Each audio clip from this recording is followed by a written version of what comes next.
Hello, my name is Linda, and I'm here to share with you my crazy problem with my mom.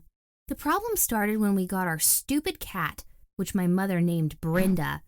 Naming the cat a similar name to mine seemed funny at first, but later on, it started to make much more sense, because that cat was just like another daughter to her, and it's when the name similarity stopped being funny.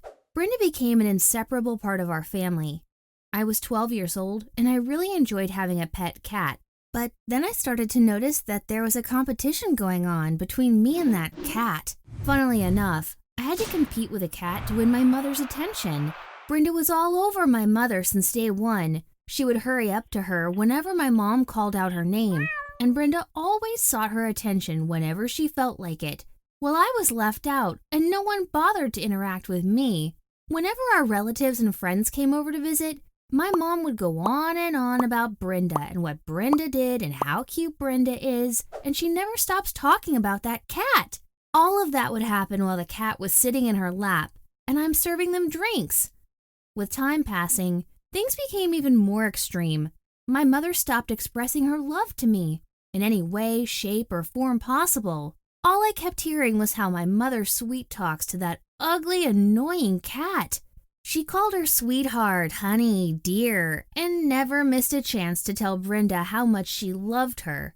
On top of that, every time I went to talk to my mom about anything, she would dismiss me and say that she's busy with the cat. Whenever I wanted to go out with my mom, she preferred to stay home with Brenda, and if we did go out, Brenda would always join us too. I couldn't help but feel so jealous. I was losing this battle against that cat, and I was helpless. At that point, I have tried every possible way to regain my mother's attention. I got her gifts, made her pancakes, and did my bed every morning, which she didn't even notice. Until one day, I decided that this situation should not carry on like that, and I had to take matters into my own hands. This cat does not belong in my family anymore, and she should disappear. I knew my mother would probably miss her a lot, but soon enough, she'll get over that cat, and she'll start loving me again and giving me all the attention I need. So, I set up a plan. I had to wait until my mother went to visit my sick grandma, grab that cat, and drop her off somewhere far away. That was the only possible time I could do it, because my grandma was old and allergic to cats, so Brenda had to stay home. My plan was ready, and I waited for my mother to visit Grandma. As soon as she did, I picked the cat and took the bus to a random place. I just got on the bus and waited for as long as I could before I got off. We reached a place which seemed like a park near a forest that was full of trees, and it seemed just perfect to leave the cat here. So I put Brenda on the ground and said, "Shoo, shoo, Brenda, go away! I never want to see your face again." Watching her walk away felt so satisfying. It almost felt like she was walking away with all my problems with her.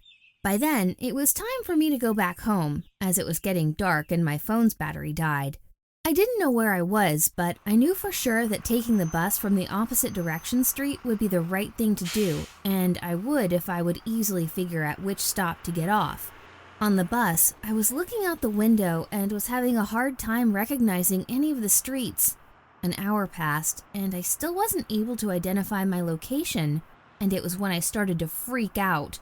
Ironically, I wanted Brenda to get lost, but I ended up getting myself lost in the city. I didn't know what to do, especially that my phone's battery has died, and even if I borrowed someone's phone, I was still hesitant about what to tell my parents. I obviously couldn't tell them that I purposely made Brenda disappear, and every excuse I thought of sounded like a lie. Therefore, I had to find my own way home no matter what. So, I walked around the streets and kept asking people which way to go, and after 2 long hours, I managed to reach home safely. On my way, I wondered whether my mom had noticed my absence, since Brenda was gone too. I walked into the house, and as soon as I stepped in, I saw my mom and dad looking nervous and worried while sitting in the living room and making phone calls. When my mom saw me, she burst into tears and started asking me where I have been. My parents then told me that they were very worried about me. And the truth is, I was overjoyed to discover that they actually cared about my disappearance, not Brenda's, that stupid cat. I hugged my mom and told her that I got lost on my way back and that I'm glad I got home safely. I then looked at her and asked, "How come you noticed I disappeared even though Brenda is not here?" My mom looked very confused and asked me what I am talking about. My mother seemed like she had no idea that Brenda was gone, which made me happy because I knew my disappearance made her forget about that cat. So I started to plan how I was going to tell her how I felt about coming in second place after Brenda and how horrible it was, when suddenly I heard a meow voice coming towards us and chills went down my spine. It was Brenda! That ugly fat cat found her way home before I did. I could not believe what was happening. I went above and beyond to get rid of that cat, and there she was, coming to sit on my mother's lap while I, my mother's actual daughter, was hugging her. Ugh! What is wrong with that attention-thirsty cat? Can't she just find her own cat family? I was fuming with anger and my face turned red and blue. My father asked, "Linda, are you okay, dear?" I looked at him and I screamed, No, I'm not okay. I hate that cat and I want it out of our house now. You have to choose between me and Brenda." And that's the last thing I said before I ran up to my room crying. I couldn't believe that I have lost the battle against Brenda, a lazy, fat cat who knows nothing about life. And now I wasn't even sure that my mom would choose me over her. A few seconds later, my mom came knocking on my door. I told her to come in and close the door behind her because I didn't want Brenda in my room. So she did. She sat beside, said, "I don't understand what this is all about, Linda. I thought you liked our cat." "Your cat, Mom. I have nothing to do with her," I said. My mom seemed to finally understand what was going on, and suddenly I started seeing tears in her eyes. "What's wrong, Mom?" I said. "I can't believe that I made you feel like you were getting less attention than Brenda.